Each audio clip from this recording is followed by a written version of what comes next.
याआधी आपण एक व्हिडिओ टाकला होता. त्यावरती एका दादाची कमेंट आली आहे. त्यांनी विचारलं, की जर आपण मोठ्या पक्ष्यांपासून सुरुवात केली, तर त्यांना आपण कोणतं लसीकरण देऊ शकतो किंवा कोणतं लसीकरण करायला पाहिजे.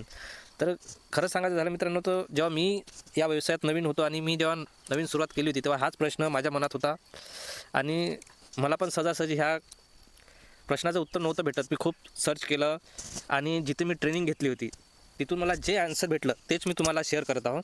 होऊ शकते तुम्ही कुठून इन्फॉर्मेशन घेतली असेल ते पण बरोबर असू शकते किंवा तुम्हाला जे ट्रेनिंगमधून सांगितलं आहे ते पण बरोबर असू शकते. कुक्कुटपालनामध्ये ज्या पण लस आहे मित्रांनो, जसं का मॅरेक्स झालं, लासोटा झालं, गंभोरो झालं, R2B झालं, फॉलफॉक्स झालं, तर यामधल्या काही लसी ज्या आहेत ते लेअर फार्मिंगमध्ये महत्त्वाच्या आहे, तर काही बॉयलर पोल्ट्री फार्ममध्ये महत्त्वाच्या आहे, काही जे आहे गावरान कुक्कुटपालनामध्ये जे आहे महत्त्वाच्या आहे. कुक्कुटपालनामध्ये जर तुम्ही पिल्लांपासून ब्रूडिंगपासून जे आहे तुम्ही सुरुवात करत असेल, तर लसीचं जे शेड्यूल आहे ते तुम्ही फॉलो करा आणि शक्यतो सर्व लस जे आहे आपल्या पिल्लांना द्या. इन्क्युबेटरमधून जर पिल्लं काढत असेल तर मॅरेक्स लस जे आहे ते द्यावंच लागते आणि जर कोंबडी खालून जर पिल्लं काढत असेल तर मॅरेक्स लस नाही दिलं तरी चालते.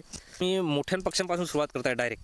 तर काय करायचं मित्रांनो, जसे पण पक्षी तुम्ही आणले आहे आपल्या शेडवरती म्हणा, पक्षी आणले आहेत, तर सर्वात आधी जे आहे त्यांची डिवॉर्मिंग करून घ्यायची आणि नंतर त्यांना जे आहे तुम्ही लासोटा लस द्यायची आहे. जर कमी क्वांटिटीमध्ये असेल तर डायरेक्ट डोळ्यामधून द्यायची लस आणि जर जास्त प्रमाणात असेल तर पाण्यातून द्यायची. आणि दुसरी गोष्ट मित्रांनो, जर तुम्ही फ्री रेंजमध्ये जर कुक्कुटपालन करत असाल तर तुम्ही R2B लस जे आहे ते द्यावंच लागते. तर ह्या दोन लसी जे आहे गावरान कुक्कुटपालनामध्ये खूप महत्त्वाच्या आहे. एक तर लासोटा आणि दुसरं म्हणजे R2B. आता तुमच्या मनामध्ये एक प्रश्न असेल की आता जर आपण लस दिली तर त्यानंतर आपल्याला डबल कधी लस करायची आहे.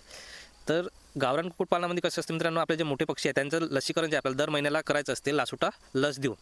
तर दर महिन्याला एक डेट जे आहे तुम्ही फिक्स करून घ्या आणि त्या डेटला जे आहे सर्व पक्ष्यांचं जे आहे लसीकरण करून घ्यायचं. लासोटा जास्त खर्च येत नाही मित्रांनो. 100 पक्ष्यांमागं जे आहे 40 रुपयाची लस येते. एका पक्ष्याचा जर खर्च पकडला तर आपण 2.5 रुपये येते.